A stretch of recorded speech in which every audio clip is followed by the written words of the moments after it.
Hello, hello, hello! This is me again, Teacher Rachel. Welcome sa pagtanaw sa akong day 5 sa akong fitness journey. Wow, grabe no?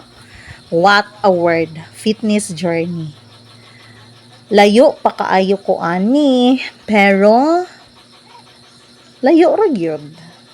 Layo pang paglahutay, pero layo pagid kaayo ang progreso.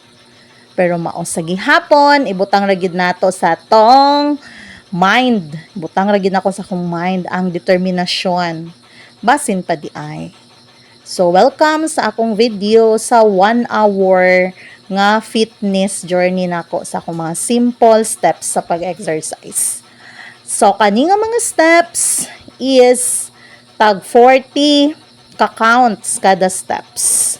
So, pasensya na mo nga mura na ko dahag na boryong, gipaspas ra na ko ang akong video, ang speed level sa video, ginapaspas gyud na ko. Kay, duwi, kay tamahuman og din ako paspason.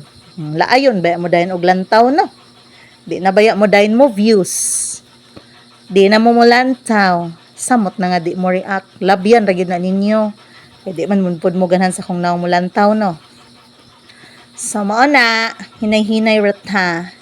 Then, ang atong storya karon, samtang mag-exercise ko din ha, mas mo prefer agid ko nga diri sa among balay mag-exercise.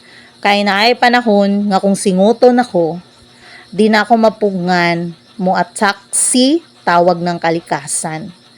Na kung nata sa dalan, mag-walking ta, samanta magtawag ng kalikasan. Lisod pod sa kasagbutan. Diba?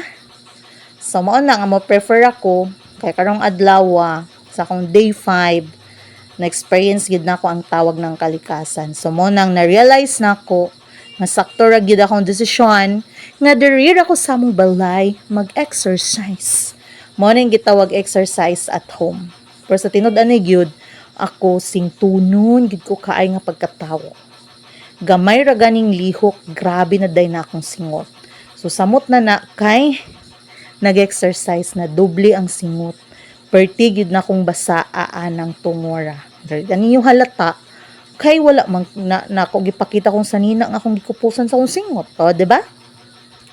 So, gipamaulan yun ta. Ma-feel man yun ang pamaol. Everyday na feel na ko ang pamaol. Pero pagkabuntag kong iligo, mawala na po ang pamaol.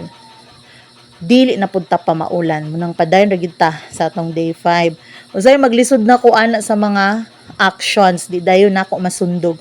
Kung unsay akong nakita sa laptop. Pero padayon ragid gihapon ta. Napadyoy panahon nga maglisod in town ko din haog. Bika-bika sa akong mga kining tuhod. Din hao, lisod jud kaayo siya. Sakit akong tuhod din ha, dili na may stretch sa sideways. Okay ra sa broad, pero pag sideways agad ko na jud siya. Og maora to, this is Teacher Rachel. Salamat sa pagtan-aw ani nga video. Thank you kaayo og God bless.